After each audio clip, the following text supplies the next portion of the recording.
Questions about vaccines are typically presented by the usual liars as a kind of binary, a debate between people who are for science and vaccines and crazy people, anti-vaxxers who live in the woods somewhere who hate science. But that's not really the debate in real life. Most people are grateful for vaccines. Have you heard anybody argue against the polio vaccine or the smallpox vaccine? Vaccines have done an incalculable amount to make our lives better and longer. So people are for vaccines in this country.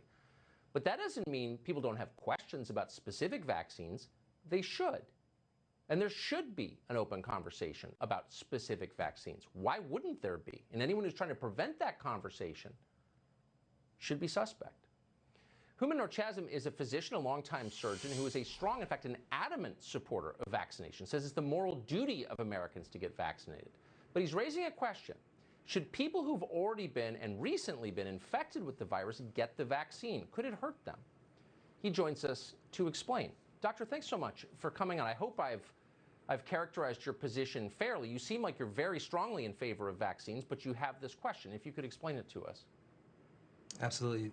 Tucker, thanks very much for having me on your program. I am a very staunch supporter of this vaccine. I believe that Operation Warp Speed, frankly, delivered to America in under a year the equivalent of putting a man on Mars, frankly. And this vaccine is probably going to be one of the most powerful and effective vaccines we've ever made. But just like any other medical therapy and treatment, it's not a one-size-fit-all. And if we attempt to make one-size-fit-all, we will almost certainly cause harm. And so the alarm bells I've been raising, frankly, I've been raising since this past summer.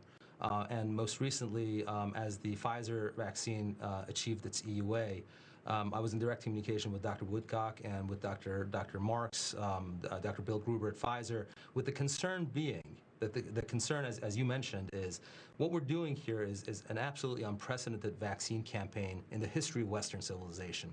And that is that in the middle of an outbreak, literally, where millions of people, millions of Americans, millions of people in the world are already infected recently or currently, we're deploying a vaccine.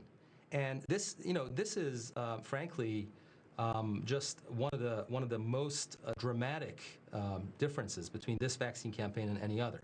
And I think that, you don't have to really go to medical school, Tucker, to understand that it is not a standard approach to vaccinate people who are already infected.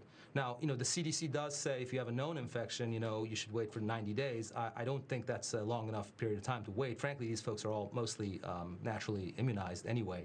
But frankly, we have millions of people who are asymptomatically infected.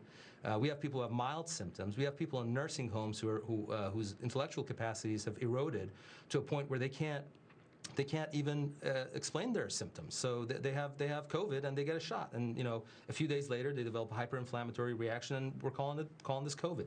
So I think it's a dramatic error on the part of our public health officials to try to put this vaccine into a one-size-fits-all paradigm.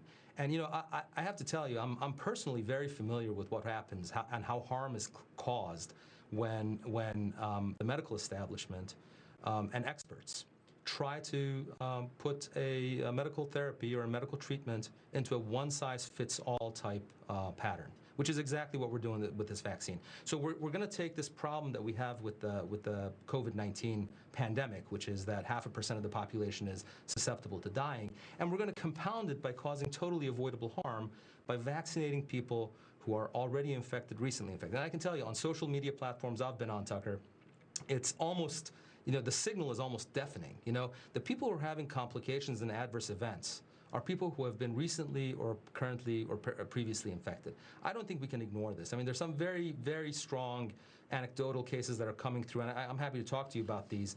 But I believe that, we can't trade efficacy. We can't trade safety for efficacy. So in other words, yes, this vaccine is going to be one of the most effective vaccines we've ever made. But if you take that efficacy and say, you know what, we're going to sacrifice the lives of X number of Americans who are unsuspecting and trusting, I think you're doing a real disservice. I mean, I think it's a problem. Yeah. So. Well, it's definitely going to be a problem, not just for the people who are harmed, but also for the country that might lose faith in vaccines themselves. And I think you'd agree that would be a tragedy. Tucker, Tucker, I've been accused of trying to stoke vaccine hesitancy with this orientation I'm taking, right? This is absolutely incorrect. I mean, you know, I think we have to have faith and trust that Americans are not stupid, right? If you level with people, if you decently explain to people what this vaccine is, how it works, right? And then you give them information about how to keep themselves safe. This is the solution. Right.